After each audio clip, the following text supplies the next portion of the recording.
Elon Musk, à la tête de Twitter, depuis une semaine, met en place sa nouvelle stratégie. Elle passe par une réduction drastique des effectifs du réseau social.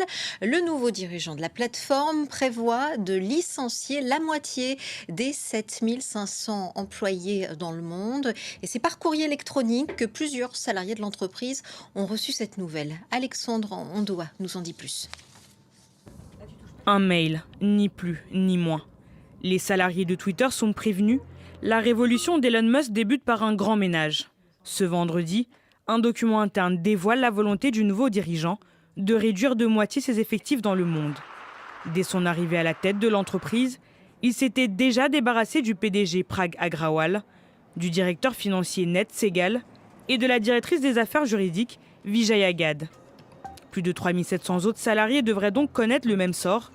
Certains d'entre eux se sont exprimés sur Twitter, peinés et déçus par le traitement infligé par le nouveau dirigeant.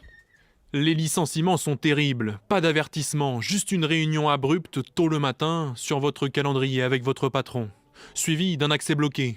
C'est terrible. Dernier jeudi au bureau, le dernier jour où Twitter était vraiment Twitter.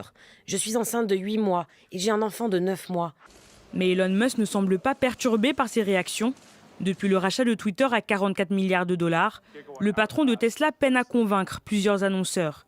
Certains ont annoncé suspendre leur partenariat avec le réseau social.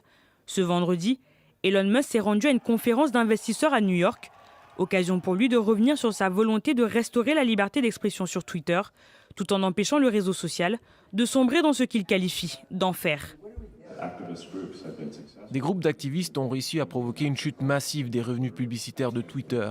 Si les groupes d'activistes peuvent faire pression sur les annonceurs, dont Twitter dépend fondamentalement, pour supprimer la liberté d'expression, ce n'est pas juste. Avec des marques qui représentent 90% des revenus de la plateforme, Elon Musk devra trouver de nouvelles sources de revenus.